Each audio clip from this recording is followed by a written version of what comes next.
This is Land of Fabula, Psalm 8. It's 9 verses total. We'll read it all and comment. Verse 1. For the chief musician on an instrument of Gath, a psalm by David. Yahweh our Lord, how majestic is your name in all the earth, who has set your glory above the heavens. From the lips of babes and infants you have established strength because of your adversaries, that you might silence the enemy and the avenger. When I consider your heavens, the work of your fingers, the moon and the stars which you have ordained, what is man that you think of him? What is the Son of Man that you care for him? For you made him a little lower than the angels and crowned him with glory and honor. You make him ruler over the works of your hands. You've put all things under his feet, all sheep and cattle, yes, and the animals of the field, the birds of the sky, the fish of the sea, and whatever passes through the paths of the seas. Yahweh our Lord, how majestic is your name in all the earth.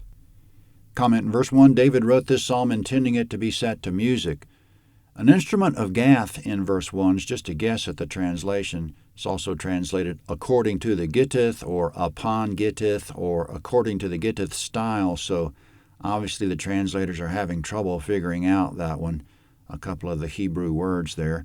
It's no surprise David wrote so many psalms that he organized the Levites to perform music, and at times he specified what instrument should be used because he was musically talented.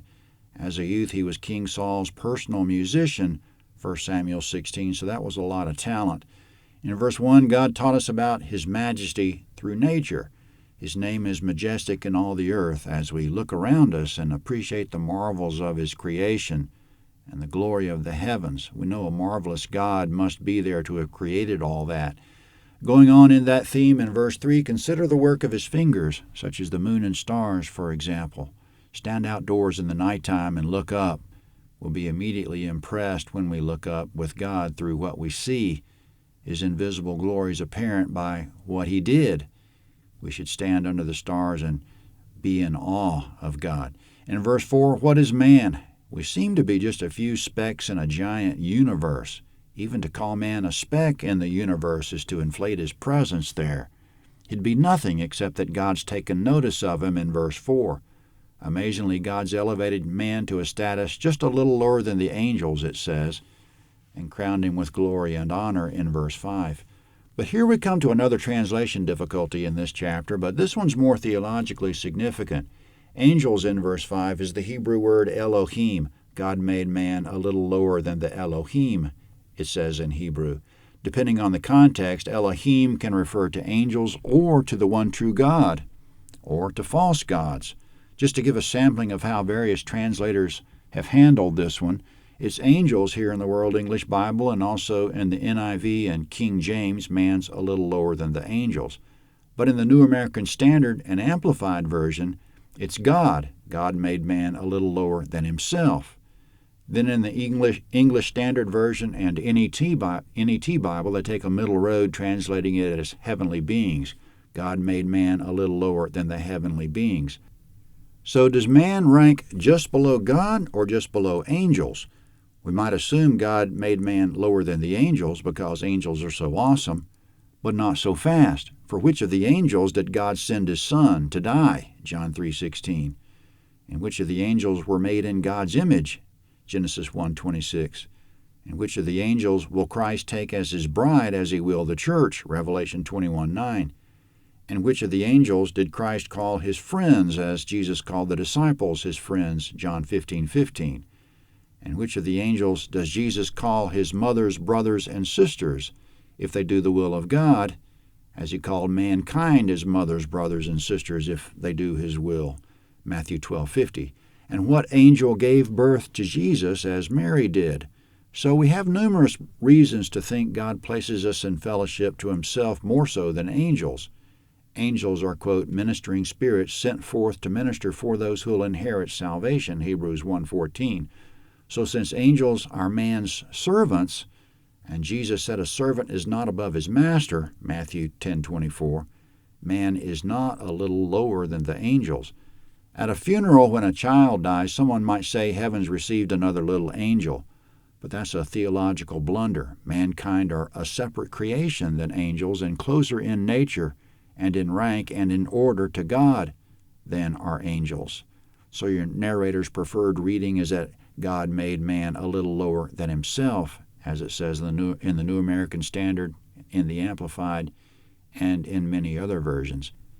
Now, in great contrast, the typical modern view of man, the Western view, if we tune into any nature show on television or go to virtually any college classroom, the view there is that man's simply one of the many animals of the earth, which rises from the dust when he's born. He rises up through some impersonal force of nature and grows into a mature animal, and in a little while he dies and returns to the dust, and he's erased from existence. He's no more meaningful than a rock. In fact, the rocks are more permanent than man is. They last longer than man. But David's view of man here is the accurate one in this psalm, that though man seems to be insignificant, God's crowned him with glory and honor. We're something special on this planet because God made us in his image. So let's not think of man as dust only by any means. God made us a little lower than himself. We have special status in the creation because of the honor and glory God vested in us. He put all things under our feet, including all the animals, in verses 6 to 8. We're not equal to the animals. They're subject to us. There's another dimension to this psalm. Paul quoted parts of it in 3 different epistles, 1 Corinthians 15, 27, and 28, Ephesians 1:22, and Hebrews 2:8.